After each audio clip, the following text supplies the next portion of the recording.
check in on the start of the year. It's been a week or two, maybe 3 or so since school started, and how things been? Well, it's been great. We actually had an amazing start with 4 professional development days for staff. And then to kick it off right before our open house, the day before, we had the lightning strikes that actually hit our school. Whoa, so, everything okay? Everything, well, we're doing some work on the HVAC system, but outside of that, we're doing great. It was just... The Maypole's okay, right? Yes, the maples are all okay. They're safely stored inside until the maple season. Good. So, it's been great. We started, staff actually started on August 27th. They got 4 days of staff development, and then our kids started on September 4th. What are some of the things you guys are working on at the district this year? We're working with a strong focus on PBIS, and that's a educational acronym for Positive Behavior Intervention Supports. And that is really our focus is on teaching kids not just academics, but how we should behave socially and just getting along, respecting each other, thinking about safety, all kinds of positives.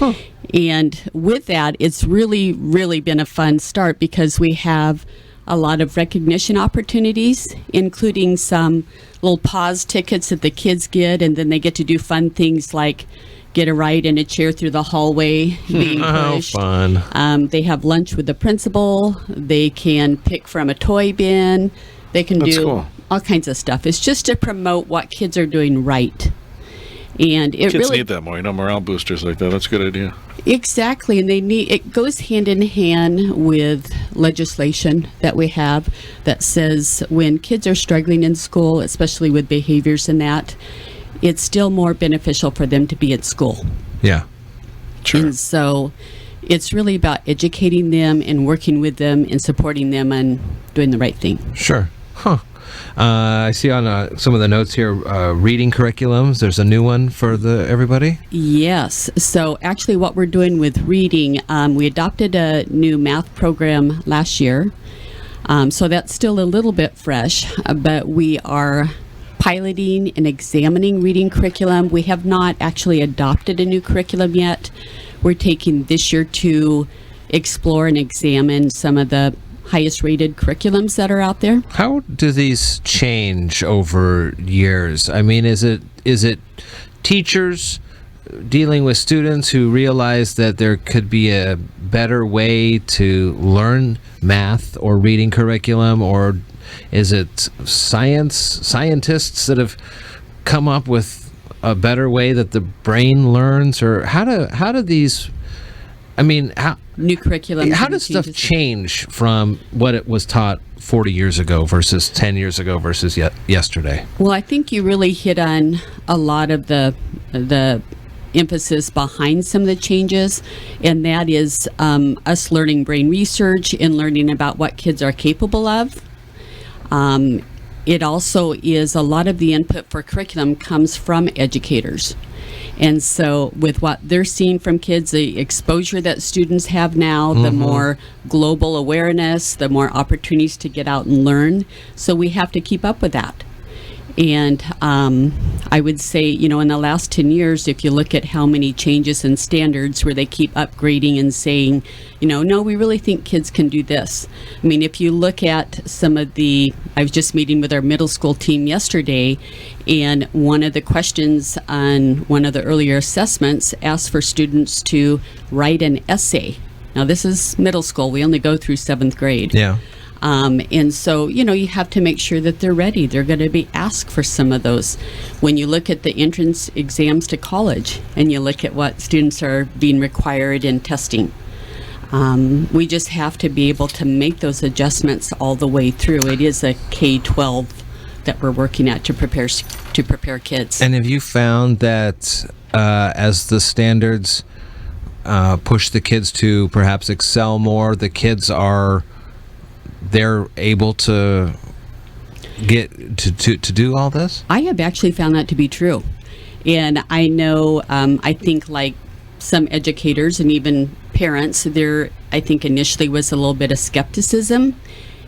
But I really have found it to be true, and I've been very impressed with our kids and with our families. I think everybody is stepping up, and I do think it is of benefit. You mentioned the kind of the global awareness, and I know Southside School is a relatively small school in what's considered a rural community here in Mason County, but even at the Southside School District, there is a global awareness. I believe that there is. Number one, if you look at technology and just our ability to, whether it's radio, television, internet, all of those add to the global awareness that we're now able to have, the communication that's out there. And, schools, classrooms, buddy sisters might be in China or, different places. So, yeah, you do become more aware. Are there still pen pals? You just mentioned China. Do people still write pen pals and stuff like that? I guess it's over email now, probably. Yes, it's an app. Most of it is done via email, and we have had at least one of the years there where they've communicated back and forth with, whether it's a school across the country or it's one that's even in a different state. Just some type of awareness and reaching out to other folks has been really beneficial. That's cool. What else is the district doing? Well, we have the new parking lot, so we did some capital projects. We added, we increased our fences for safety and added a parking lot because at Southside we have so much parent involvement, community involvement, being able to have that extra space and for parents to come if they want to attend events or even just dropping their kids off in the morning, having enough spaces for people. So hopefully that's been really beneficial. We're really excited about it. It opened the door for a new STEM project, which is science, technology, engineering, and math. So we're working with the AmeriCorps Conservation Group. So around the new parking area, we are going to add native plants, and they'll be working actually with our students to help design the layout, to pick the plants, to get them planted. And to me, that's a little bit of ownership while you're learning at the same time and working with an AmeriCorps group, which I think is another great opportunity. That's another kind of change in the way education is working, is a little more of this, well, it seems to me at least, a little perhaps less out of the book and a little more of the real world kind of things that you would actually be doing on a day-to-day basis. You mentioned at the start of this conversation about social engagement and kind of being able to talk to people, and maybe even that shuttles down into checkbooks and check registries, all those types of things that people for a long time have been saying, well, why don't they teach this?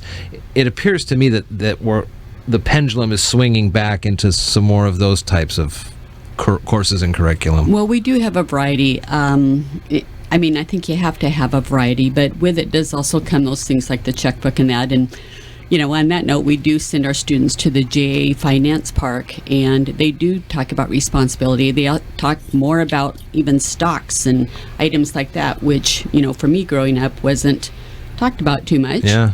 It was more about how to write a check or do something, and now it's far beyond anything like that. Yeah, I'm sure. It's really fun. The kids balancing that check register. Yes, exactly. I remember it was, I think, actually in kindergarten that we got to go open an account at the local bank. Yeah. Things like that really are important for kids to learn, and I think it helps with the family for them understanding, having some concepts about budget and responsibility. Yeah. Oh, that's awesome. And you've got parent conferences coming up in the fall festival? We do. Coming up at the end of this month? We have conferences, parent conferences. It's amazing how quick time goes by, but it will be that time soon.